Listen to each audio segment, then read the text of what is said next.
इस कार्यक्रम के पुण्यार्चक हैं गुरु भक्त परिवार श्री वीरेंद्र कुमार जैन, पुत्र श्री आनंद कुमार जैन, श्री निर्मल कुमार जैन, पौत्र Vedant Jain, 4/142, Baluganj, Agra, Uttar Pradesh. Firm Vardhman steel Agra, JVN metals Agra एवं वेदांत फैब्रिकेशन आगरा, धौलपुर। आखिर जो तारीख थी वो निश्चित कर दी गई, लेकिन शाम को, उसी शाम को सवेरे तारीख पर जाना है। शाम को मंदिर में एक पर्चा उड़ता हुआ आया। पर्चा उड़ता आया और उसमें लिखा हुआ था, हे आदिनाथ, अपने इस सच्चे भक्त की रक्षा करना, अपने सच्चे भक्त की श्रद्धा की लाज रखना प्रभु, उसके विश्वास की लाज रखना।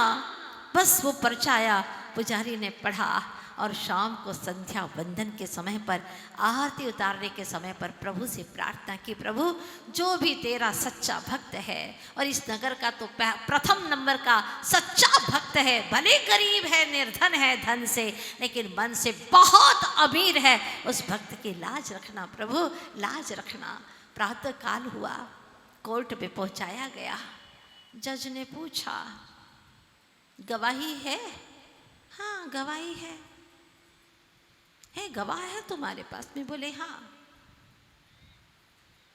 कहाँ है तुम्हारे गवाह? बोले यहीं कहीं है, वो तो सब जगह है।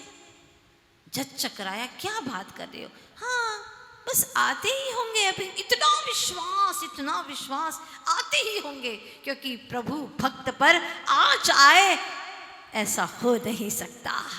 प्रभु तू तो सर्वत्र है, व्याप्त है, और प्रभु के जो भक्त हैं देवतागण वो तो सुन रहे हैं, अवधि ज्ञानी है। क्या हुआ? उसकी भक्ति से देवताओं का आसन कंपायमान हो गया। और एक व्यक्ति बूढ़ा लठिया टेक करके आया, लठिया टेकता हुआ आया, साहब मैं हूँ जो गवाह की बात कर रहे हैं ना, ये वो मैं हूँ। क्या तुमने देखा है तुमने उसको पैसा देते हो? बोले हाँ मैंने देखा है उसे। रसीद है क्या? बोले हाँ रसीद है, मैं यहीं खड़ा हूँ। अब 2 सिपाहियों को भेजिए सेठ के तीसरी मंजिल पर पूर्व दिशा की ओर एक कपाट है। उस कपाट के तीसरे खंड में, सबसे ऊपर के खंड में एक लाल रंग का बही खाता रखा हुआ है। उस बही खाते के 108 नंबर के पेज पर एक रसीद रखी हुई है। आप मंगवा लीजिए जज साहब, मंगवा लीजिए। और जैसे ही वहां जाते हैं 2 सिपाही, जैसा कहा वैसा खोजा, 108 नंबर पर रसीद मिल गई। पूरी 10 लाख की रसीद हस्ताक्षर किए हुए हैं। ओ हो गजब। वो लेकर के आए और देखा, तब तक वह लाठी टेकता हुआ बूढ़ा गायब हो गया। कहाँ चला गया? वो मन ही मन प्रभु आदिश्वर का स्मरण कर रहा था। आदिश्वर प्रभु के गोमुख यक्ष, चक्रेश्वरी देवी, शासन देवता अपने भक्त की रक्षा करने के लिए एक वृद्ध का रूप धारण करके कोर्ट अदालत में आ गई। ओह गजब। यूं तो क्या क्या नजर नहीं आता, उनका दामन नजर नहीं आता, झोलियां उनकी भर जाती है, मगर देने वाला नजर नहीं आ रहा है। तब वह कहते हैं, जज कहता है, मेरा तो सिर काम नहीं कर रहा, मेरा माथा घूम रहा है, बात क्या है, क्या करिश्मा है, कहाँ चला गया वो वृद्ध? तब वहां पर चक्रेश्वरी आकर के खड़ी हो जाती है। एक सच्चे भक्त पर इल्जाम लगाते तुम्हें शर्म नहीं आती? ये सच्चा भक्त है मेरे प्रभु का, आदिश्वर का सच्चा भक्त है, जिनको हृदय में बसाए है। वो कभी असत्य नहीं बोलता।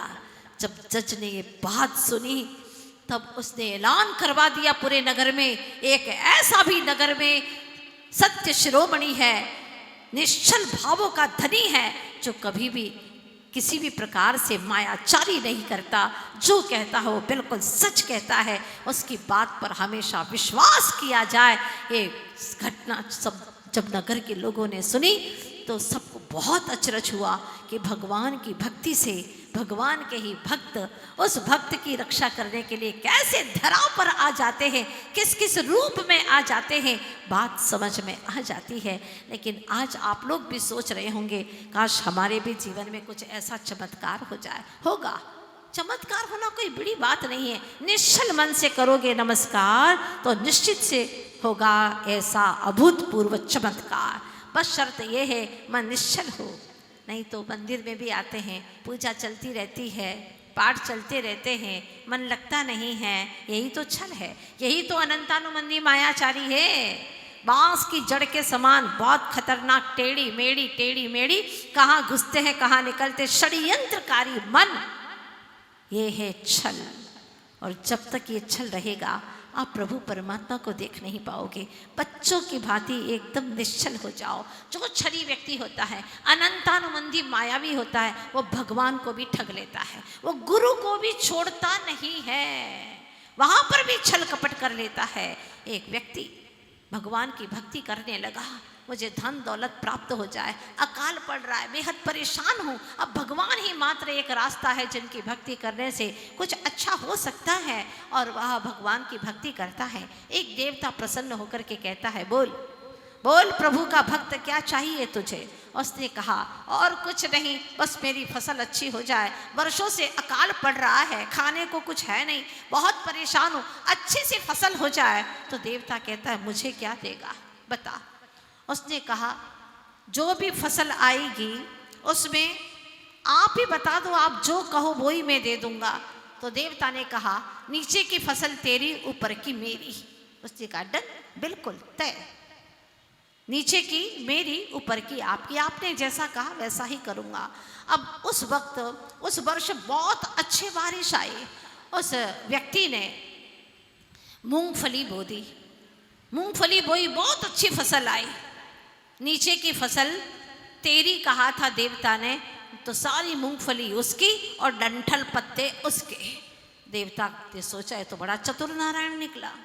हाँ, अब की बार फिर उसने वादा किया कि बोल अब की बार जब पानी अच्छे से बरसेगा तो मुझे क्या देगा। उसने कहा आप देवता हैं, आपका आशीर्वाद है, आप जो मांगो वो दे दूंगा। तो ठीक है, अब की बार ऊपर की फसल तेरी है, नीचे की मेरी है, पक्का है। बोले हाँ पक्का, ठीक है, ऊपर की मेरी, नीचे की आपकी, बिल्कुल ठीक है। अब की बार उस चतुर भक्त ने ज्वार के दाने बो दिए, ज्वार बो दी।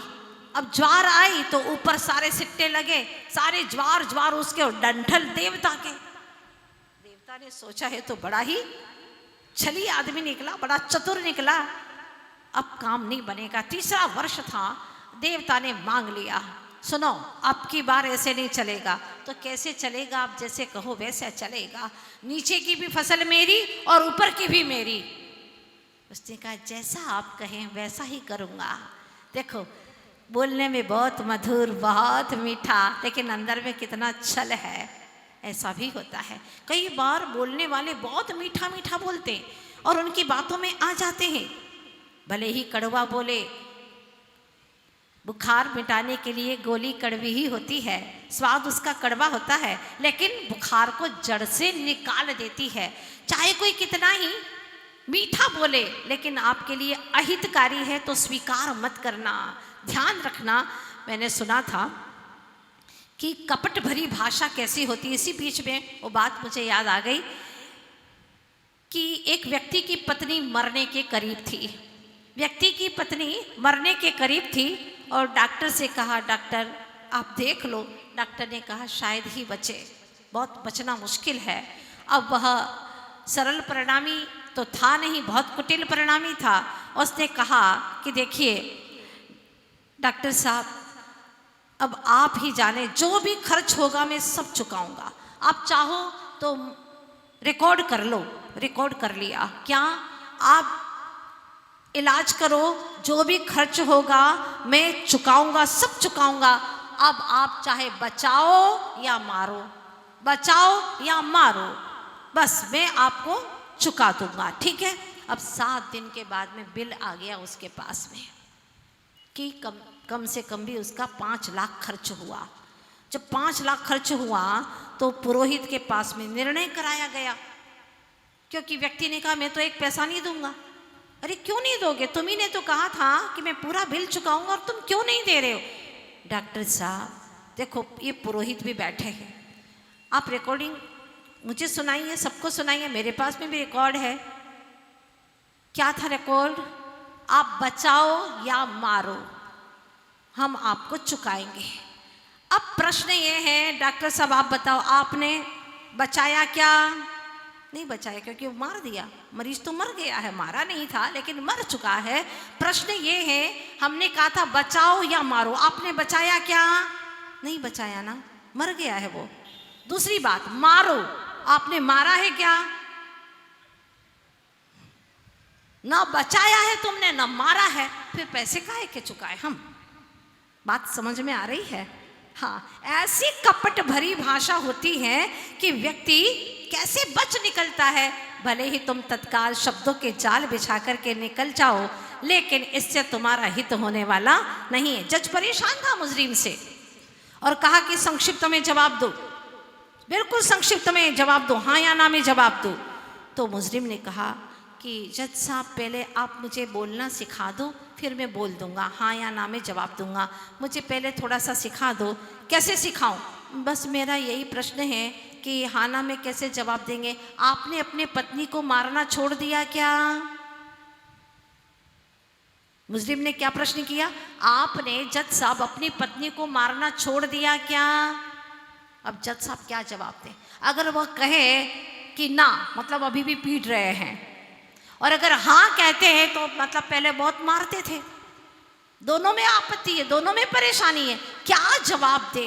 ये है कपट भरी भाषा, छल कपट से भरी हुई भाषा। इससे व्यक्ति भले ही बच निकले, लेकिन आत्मा तो जानता है ना, जो छल किया है वो तो समझता है। अब तीसरी बार देवता ने कहा, ऊपर की भी मेरी और नीचे की भी मेरी। ठीक है, आप जैसा कहें वैसा करेंगे। अब की बार उस चतुर भक्त ने मक्की के दाने डाल दिए, मक्की के बीज बो दिए। जब फसल आई तो ऊपर का भी उसका डंठल, नीचे के भी डंठल उसके, और बीच में भुट्टे उस चतुर नारायण के। बात समझ में आ रही है ना आपको? हाँ, ऐसा ही होता है। प्रभु से भी लोग छल कर देते हैं, तरह तरह के छल कर लेते हैं, और इससे मन शांत नहीं होता। मन के अंदर वह कहीं न कहीं से उलझने भरी रहती है, आकुलता भरी पड़ी रहती है। ये निश्चित बात है। संतान नहीं हो रही थी, वर्षों हो गए। किसी ने कहा कुछ आखड़ी ले ले, नियम ले ले। भगवान के पास जाकर के उसने नियम ले लिया, हे भगवान अगर मेरी संतान हो गई तो मैं सोने की टोपी चढ़ाऊंगा, सोने की टोपी। हाँ ठीक है, और संयोग की बात है, वो तो होना ही था। हो गई संतान हुई, अब वह पेशो पेश में पड़ गया। अब सोने की टोपी कितने लाखों रुपये की होगी, क्या करे भगवान, क्या करे। और उसके दिमाग में एक षड्यंत्र सूझ गया मायाचारी से। उसने अपने बेटे का नाम सोना रख दिया, सोना। हाँ, सोने की टोपी। अब उसकी टोपी ले आया 2 रुपये की, और भगवान के वहाँ पर चढ़ा दी उसने। जय हो भगवान जी आपकी, ये सोने की टोपी जो हमारा नियम था पूरा हो गया। ये क्या है? ये छल कपट है। ऐसे छल कपट करते हैं। ओ, आप तो बहुत कुछ जानते हैं, मेरी कहानियों से बहुत आगे हैं कि कैसे छल करना चाहिए, कैसे कपट करना चाहिए, वो बहुत अच्छे से जानते हैं। और कहते हैं माता जी अगर न करें ना तो धंधे में 2 पैसे कमा भी नहीं पाएंगे।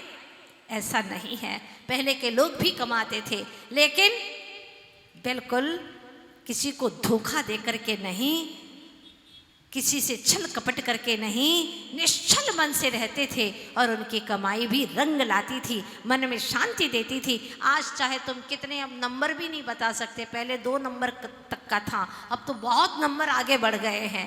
हाँ, कहाँ तक कहे, और नंबर के कितने नंबर के पैसे आप लोग इकट्ठे करके रखो, पर उसके अंदर निश्चलता नहीं थी आपके कमाने में, धोखाधड़ी थी। पता नहीं कितने गरीबों के आपने पीड़ा दे करके उस धन को कमाया है, अच्छी बात नहीं है। आचार्य कहते हैं कि यह तुम्हारे भीतर की छल कपट भावना सरलता को उत्पन्न नहीं होने देगी। हमारे गुरुवर आचार्य श्री विद्यासागर जी महाराज एक दिन मूक माटी महाकाव्य लिख रहे थे और रखती डायरी।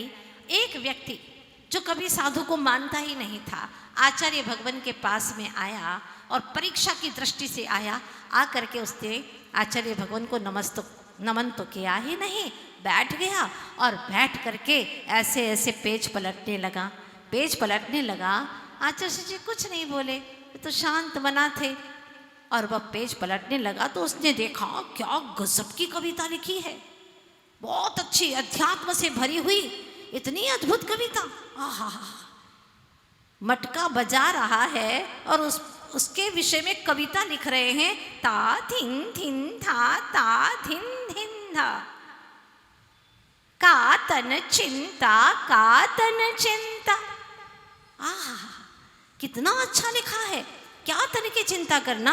ता तिन तिन ता तिन तिन ता, ये तन भिन्ना चेतन भिन्ना। ओहो, इतनी सुंदर कविता, बहुत ही खुश हो जाता है। और हाथ में वो डायरी ली और कहा, महाराज आपकी आज्ञा हो तो मैं ले जाऊं ये। आचार्य जी तो कुछ बोले ही नहीं, एक मुस्कान दी, क्योंकि हाँ भी कहते तो वो कहते मुझे दोष लगता, क्योंकि मेरी तो है ही नहीं, मैं तो एक आत्मा हूँ, ये मेरी तो है नहीं। तो वो कहते हैं आचार्य भगवान कि मैं कैसे कह दूं कि ले जा, और ये भी नहीं कहूँगा कि रख दे, क्योंकि मेरी तो है ही नहीं, मेरा क्या अधिकार है उसके ऊपर। उसने आचार्य जी का चेहरा देखा, मुस्कान देखी, बगल में दबाई पोथी और लेता बना, चलता बना। बाहर एक ब्रह्मचारी जी आए, उन्होंने देखा, अरे ये डायरी लेके कहाँ जा रहा है। पूछा, भैया आप कहाँ लेकर के जा रहे हैं। नहीं, हमने आपके गुरु महाराज से पूछ लिया, उनके तो गुरु थे ही नहीं, आपके गुरु महाराज से पूछ लिया है हमने, और वह लेकर के जाने लगा। तो ब्रह्मचारी जी ने सोचा ये तो मौलिक चीज है और ले जाएगा तो बहुत अनर्थ हो जाएगा। कहा, आपने पूछ लिया, ले जाइएगा, लेकिन पहले मुझे एक बार इसकी फोटोकॉपी कर लेने लीजिए, इसके बाद में आप ले जाना। उसकी फोटोकॉपी की, उसको दे दी और मूल जो प्रति थी वो वापस ले ली। जब यह मूक माटी ग्रंथ 2 महीने के बाद में छप गया तो वो व्यक्ति ने हमें ये आप बीती घटना सुनाई थी।